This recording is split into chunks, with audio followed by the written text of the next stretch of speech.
Les informations en bref pour ce 14 février. Bonsoir.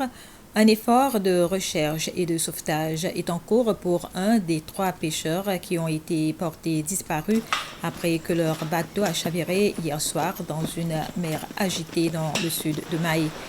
2 des pêcheurs ont été secourus en mer par des agents de sécurité de l'hôtel Four Seasons et des agents de la garde côtière.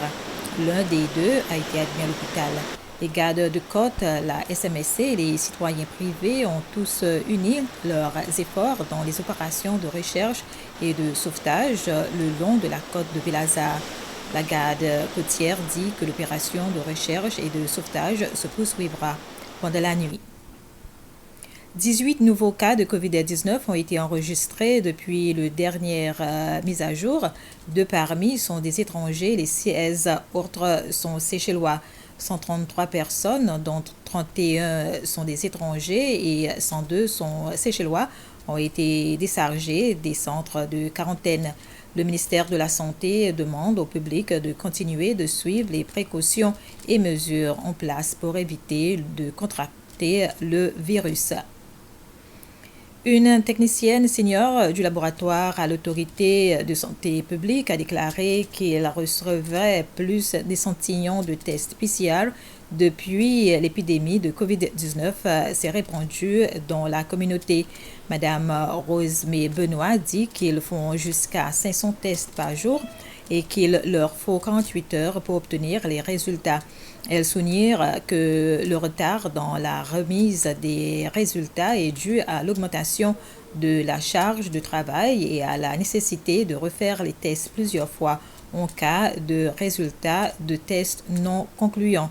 Madame Benoît dit que le laboratoire travaille à une numérisation des résultats des tests car maintenant ils le font manuellement. L'école Beauvallon secondaire est la première école publique à disposer de sa propre application qui facilite l'enseignement pendant le confinement qui retarde également l'ouverture des écoles. L'application a été développée par le professeur de physique de l'école et a été licenciée par Google. L'application est opérationnelle depuis 3 semaines. Les étudiants qui ne disposent pas de l'application ont accès aux leçons par intermédiaire d'amis. L'application s'adresse à tous les sujets à tous les niveaux de S1 à S5. Les chrétiens célébreront le début du carême dès la semaine prochaine, en commençant par le mercredi des cendres, ce mercredi 17 février. Avec les restrictions actuelles de COVID-19 en place, les fêtes religieuses ne sont pas célébrées comme d'habitude.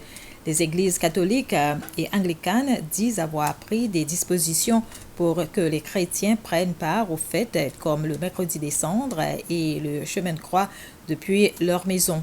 Archevêque Rong de l'Église anglicane a dit que cette année, le carême est un moment idéal pour renforcer sa connexion avec Dieu et sa lettre pastorale pour l'occasion parle de paix et de réconciliation. La lettre pastorale est utilisée comme une lettre qui donne une direction, une orientation pendant ce temps de carême pour que les fidèles puissent réfléchir et que les fidèles puissent découvrir la procédure pour la réconciliation avec Dieu, pour la réconciliation les uns avec les autres et que nous puissions finalement arriver à la fête de Pâques et de glorifier Dieu parce que nous avons eu le temps de mettre en pratique cette réflexion dans notre vie de tous les jours. Donc je voudrais à ce moment souhaiter un bon et joyeux carême à tous les Seychellois et que donc Dieu puisse être avec nous, même si nous n'allons pas pouvoir pendant ces 2 premières semaines nous rencontrer, mais nous espérons nous rattraper lorsque le confinement sera retiré. C'était les informations. Bref, merci de votre attention.